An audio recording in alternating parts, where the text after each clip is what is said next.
திருமகா சீரியலில் திருமகா கழுத்தில் தாலி கட்டின விஷயம் வீட்டில் பெரிய பூகம்பமாக வெடிக்க போகுது. என்ன நடக்க போகுதுன்னு ஒரு குட்டி பிரமாவை பார்க்கலாம். வாங்க வீடியோ கிளப்பலாம். இவ்வளவு நாளாக எனக்கே தெரியாமல் எங்கள் வீட்டில் தான் நீ இருந்தியா, நான் உங்ககிட்ட தனியாக பேசணும், பார்க்கு வான்னு கூப்பிடுறாங்க திரு. அப்போ பார்க்கு போகலான்னு இருக்கும்போது காஞ்சனா வீட்டுக்கு வந்துடுறாங்க. வந்ததுக்கப்புறம் மகாவை பார்த்ததும் சரியான கோவத்துலேயும் எரிச்சலோடவும் இவளை எப்படியாவது வீட்டை விட்டு வெளியே விரட்டியே ஆகணும்னு நினச்சிருக்காங்க. அப்போ எங்கே மகாவை காணோம் அப்படின்னு பார்க்கும்போது அவள் ஏதோ கடைக்கு போயிட்டா போல இருக்குங்கிறாங்க. ஃபோன் பண்ணி கூப்பிடுறாங்க காஞ்சனா. நீ சீக்கிரம் வீட்டுக்கு வாடிங்கிறாங்க.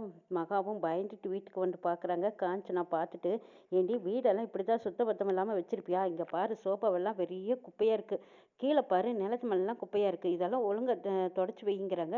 அப்போது மகா, இல்லைக்கா நான் அவசரமாக மார்க்கெட் போகிறேன், போனதும் வந்துட்டு அப்புறம் நான் க்ளீன் பண்ணிக்கிறேங்கிறாங்க. அதெல்லாம் முடியாதுடி, ஒழுங்காக சுத்தம் பண்ணு. ஏன் நான் சொன்ன வேலையை செய்ய மாட்டீங்களா மகாராணி? வெளியில் ஊர் சுற்றிட்டு வர போகணுமா அப்படின்னு கேட்கும்போது, இல்லைக்கா நான் அர்ஜென்ட்டாக காயெல்லாம் வாங்கிட்டு வந்து தாத்தாவுக்காக சமைச்சாகணுங்கிறாங்க. அதெல்லாம் ஒன்றும் வேண்டாம், இப்போதைக்கு நான் சொன்ன வேலையை செய்ய அப்படின்னு காஞ்சனா மிரட்டவும் மகா வேறு வழி இல்லாமல் அதெல்லாம் சுத்தம் பண்ணிக்கிட்டு இருக்காங்க. சுத்தம் பண்ணி முடிச்சிட்டேன்க்கா, நான் இப்போ கிளம்பட்டுமாங்கிறாங்க மகா.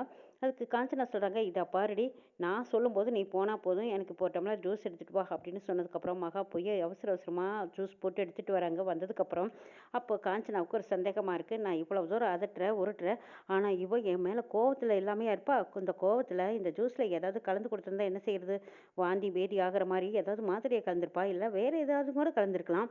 இவ கொடுக்குறத நம்ம குடிக்கக்கூடாதுன்னு நினச்ச காஞ்சனா, இதப்பா நீ போட்டு வந்த ஜூஸை ஏன் முன்னாடி இப்போவே நீ குடி, இதில் ஏதாவது கலந்துருந்தா நான் எப்படி குடிப்பேன் அப்படின்னு கேட்கும்போது மகா, அக்கா அப்படியெல்லாம் எதுவும் கலக்கலக்கா, நான் எதுக்கு அதெல்லாம் செய்ய போகிறேன், வேண்டாக்கா இந்தாங்க நீங்களே குடிங்கிறாங்க. ஏய் இப்போ நான் சொல்கிறத நீ செய்யடி, குடிடி முதல்லைங்கிறாங்க. அக்கா எனக்கு ஜூஸ் பிடிக்காது அப்படிங்கிறாங்க மகா. பிடிச்சோ பிடிக்கலையோ ஏன் முன்னாடி நீ இதை குடிச்சு தான் ஆகணும், வேறு வழி இல்லை குடி அப்படின்னு அதிகாரத்தோட மிரட்டுறாங்க. அப்போ மகா வேறு வழியே இல்லாமல் ஜூஸை மெல்ல மெல்ல குடிச்சு முழுங்குறாங்க. இந்த பக்கம் பார்த்தா திரு சரியான வெயிலில் கோவத்தில் உட்காந்துருந்து பார்த்துட்டு, இன்னும் மகாவை காணா, இவளுக்கு என்ன திமிரு, நான் வர சொல்லிட்டு வந்து வரல, இருக்கட்டும் போய் பேசிக்கிறேன்னு கோவத்தோட வந்த திரு வீட்டில் பார்த்தா மகா மெல்ல மெல்ல அப்படியே ஜூஸு ரசித்து குடிக்கிற மாதிரி தெரியுது. பார்த்ததும், என்ன நினச்சிட்டு இருக்க, நான் எப்போ வர சொன்னேன், நீ இன்னும் வராமல் இருக்கியா அப்படின்னு சத்தம் போட்டு பேசிட்டு வரும்போது இங்கே காஞ்சனா உட்காந்துக்கிறத பார்த்ததும் திரு அப்படியே பதுங்கி நிற்கிறாங்க. அடக்கடவுளை, என்னது அத்தை வந்திருக்காங்க, வந்தது தெரியாமல் நாம் இப்படி சத்தம் போட்டு பேசிட்டு வந்துட்டோமே நினச்சா, அத்தை நீங்கள் எப்போ வந்தீங்கன்னு சமாளிக்கிறாங்க. திரு, நான் உன்னை பார்க்குறதுக்கு தான்ப்பா வந்தேன், இதோ இன்விடேஷன்லாம் வந்துருச்சு, உன்கிட்ட காட்டிட்டு போகலான்ட்டு வந்தப்பா, பாரு நல்லா இருக்கான்னு பாருன்னு சொல்லி அந்த பத்திரிக்கையை கொடுக்குறாங்க. திரு பத்திரிக்கையை பார்க்குறத விடவே அதிகமாக மகாவை தான் பார்க்குறாங்க. ஐயோ மகா இதனால தான் வராமல் இருந்துட்டாளா, இப்போ நல்ல வேலை மகாவை கூப்பிட்டு திட்டிருந்தா அத்தை கண்டுபிடிச்சிருப்பாங்கன்னு நினச்ச திரு, சரிங்க பத்திரிக்கை ரொம்ப நல்லா இருக்குது, ஆமாம் திவ்யா வரலையேங்கிறாங்க. இன்னும் கொஞ்சம் நேரத்தில் அவள் வந்துடுவாப்பா, நான் உங்ககிட்ட இதை காட்டிட்டு போகலான்னு வந்தேங்கிறாங்க. ரொம்ப பத்திரிக்கை ரொம்பவே நல்லா இருக்குங்கிறாங்க திரு. சரிப்பா நான் இதை காட்டுறதுக்காகத்தான் வந்தேன், சரி நான் கிளம்பட்டுமா அப்படின்னு சொல்லி காஞ்சனா அங்கேருந்து கிளம்புறாங்க. திருவுக்கு கோவம் வந்து மகாவை திட்டுறாங்க.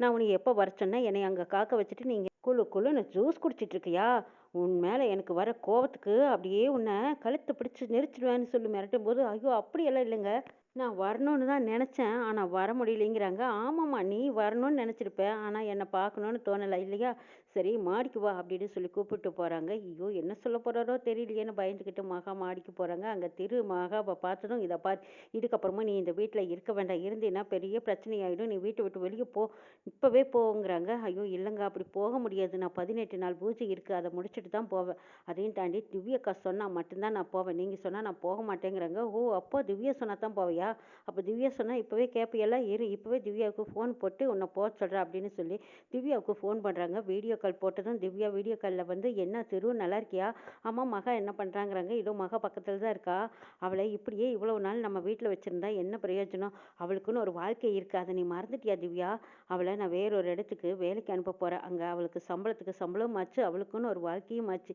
இங்கே இருந்தானா பிரயோஜனம் இல்லாத நம்ம வீட்டில் வேலைக்காரி மாதிரி தானே இருக்கணும், நீ வேலைக்காரி மாதிரி வேலை வாங்குறது சரியா அப்படின்னு கேட்கும்போது திரு சொன்னதுக்கு திவ்யாவுக்கு சரின்னு படுது. ஐயோ ஆமாம் திரு, நீ மகா மேலே அக்கறைப்பட்ட அளவுக்கு கூட எனக்கு அந்த அக்கறை இல்லாமல் போச்சே, அவளுக்குன்னு ஒரு வேலை வாங்கி தரணும், அவளுக்குன்னு ஒரு வாழ்க்கை இருக்குது, அவள் கையிலையும் காசு வேணுமில்ல, சரி நீ சொன்ன மாதிரியே அவளை வேறொரு இடத்துக்கு வேலைக்கு அனுப்பி வைக்கலாம், அவள் வாழ்க்கையை அவள் பார்த்துக்கிட்டுங்கிறாங்க திவ்யா.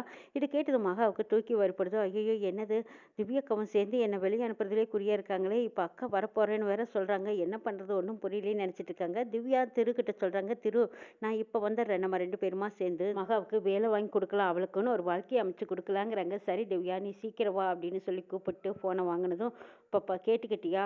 திவ்யாவே உன்னை வேற ஒரு வீட்டுக்கு கூட்டிட்டு போறேன்னு சொல்லிட்டா. நீ ரெடியா இருங்கிறாங்க.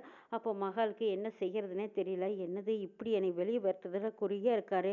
இந்த 18 நாள் பூஜையை முடிச்சதும் நானே வீட்டை விட்டு வெளியே போயிடுவேன். ஆனால் இவர் இப்படி சொல்கிறத பார்த்தா பயமாக இருக்குது. என்னை அனுப்பிடுவாங்களோ அப்படின்னு பயந்துட்டு அப்படியே ஆடாமல் அசையாமல் நிற்கிறத பார்த்து திரு சொல்கிறாங்க. என்ன அப்படியே மரமாட்ட நின்றுட்டு இருக்கேன், நான் சொல்கிறது என்ன கேட்டுதா இல்லையா அப்படின்னு கேட்கும்போது கேட்டுதுங்கங்கிறாங்க.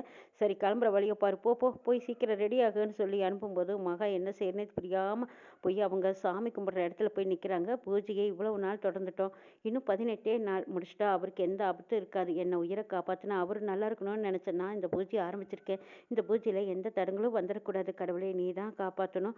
எப்படியாவது இந்த 18 நாளும் நான் இங்கே இருக்கிற மாதிரி நீ தான் செஞ்சு கொடுக்கணும்னு வேண்டிக்கிறாங்க. மகா வேண்டிக்கிட்டு இருக்கும்போது மயில் வராரு. மயில் வந்ததும் என்ன மகா என்ன, ஏன் இந்நேரத்துக்கு பூஜை ஆரம்பிச்சிட்டேன், ஏன் காலையிலேயே நீ பூஜை பண்ணித்தான்னு குங்குமத்தை கொண்டு போய் திருவுக்கு கொடுத்து இல்லைங்கிறாங்க. ஆமாண்ணே, இனிமேல் இந்த பூஜை நடக்காது போல இருக்கு. இப்போவே என்னை வீட்டை விட்டு வெளியே போன்னு சொல்லிட்டாருங்கிறாங்க. இடுக்கிட்ட மயிலுக்கு தூக்கி வரப்படுது. என்ன மகா சொல்கிற, தெருவுக்காகத்தானே இந்த பூஜையவே ஆரம்பிச்சிருக்கேன், இப்போ போய் உன்னை வெளியே போன்னு சொல்லிட்டானாங்கிறாங்க. ஆமாண்ணே, அவருக்கு நான் இங்கே இருக்கிறது பிடிக்கல. இருந்தால் வீட்டில் பிரச்சனை ஆகிடும், திவ்யக்கா இவரோட கல்யாணம் தடங்கல் ஆகிடும்னு சொல்கிறாங்க.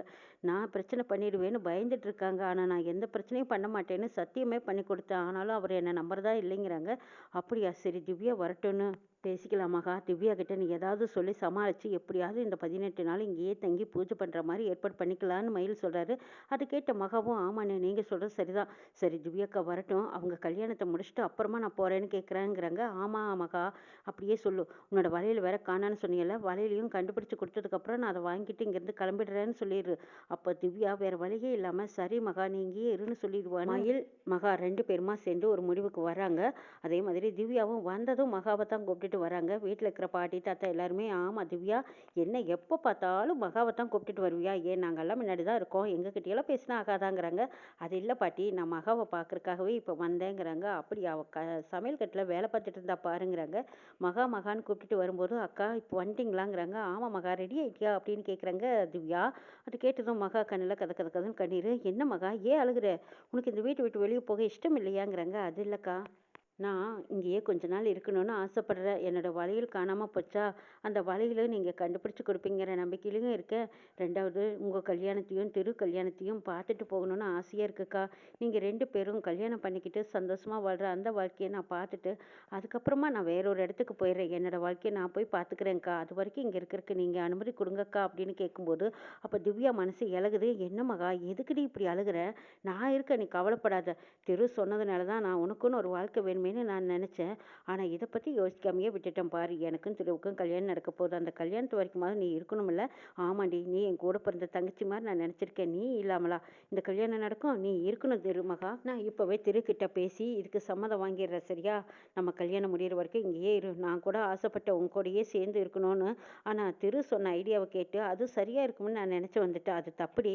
நான் திருக்கிட்ட பேசுகிறப்பா அப்படின்னு சொல்லிட்டு மகாவை கூட்டிகிட்டு திவ்யா மாடிக்கு போகிறாங்க. அங்கே போய் திரு அப்பாடா இன்னைக்கு எப்படியோ மகா வீட்டு விட்டு வெளியே போயிடுவா, அதுக்கப்புறம் அவளால் நம்மளுக்கு எந்த பிரச்சனையும் இல்லைன்னு நினச்சிட்டு இருந்தாங்க. ஆனால் திவ்யா மகாவை கூட்டிகிட்டு திரு ரூமுக்கு வராங்க. என்ன திருக்குன்னு இப்படி ஒரு முடிவு எடுத்துட்டேன், மகாவை வீட்டை விட்டு வெளியே அனுப்புறது சரியா. இங்கே மகா இந்த வீட்டில் தான் எப்போவும் இருப்பான்னு சொன்னதும் திருவுக்கு தூக்கி வரப்படுது. என்ன திவ்யா என்ன பேச்சு பேசிகிட்டு இருக்க, மகாவுக்குன்னு ஒரு வாழ்க்கை இருக்குது, அவளை எவ்வளோ நாளைக்கு நம்ம வீட்டில் வச்சிருக்க முடியும்னு கேட்குறாங்க திரு. இதை பார் திரு, என்ன பண்ணுவே ஏற்படுவே எனக்கு தெரியாது. மகாவை இதே வீட்டில் வச்சிருக்கணும். நான் இந்த வீட்டுக்கு வந்ததுக்கப்புறம் அவ கூடவே சேர்ந்து இருக்கணும்னு எனக்கு ரொம்ப ரொம்ப ஆசையாக இருக்குது. இன்னொன்று பண்ணலாமா, அவள் இந்த வீட்டில் இருக்கும்போதே அவளுக்கு ஒரு கல்யாணத்தை பண்ணி வச்சிடலாங்கிறாங்க திவ்யா. இது கேட்ட திரு மகாவை பார்க்குறாங்க. மகா கண்ணில் கதன்னு கண்ணீராக நிற்கிது. அவள் எப்படி கல்யாணம் பண்ணிக்க சம்மதிப்பா, நான் கட்டின தாலியை அவள் கழுத்தில் போட்டிருக்காளே, இந்த தாலியை எப்போ அவள் கழட்டி கொடுக்குறாளோ அப்போ தானே அவளுக்கு இன்னொரு கல்யாணம் பண்ணி கொடுக்க முடியும்னு திரு பார்க்குறாங்க. அப்போ மகா தன் தாலியை கையால் இறுக்கமாக பிடிச்சிக்கிறாங்க. இந்த தாலிக்கு தினம் அவள் பொட்டு வச்சு என்னத்தையிலையும் பொட்டு வச்சுட்டு போகிறா. இந்த தாலிக்கு அவ்வளோ ஒரு முன்னுரிமை கொடுத்துட்டு இருக்கிற மகா இந்த தாலியை கழட்டி கொடுப்பாளா, இன்னொரு கல்யாணத்துக்கு சம்மதிப்பா?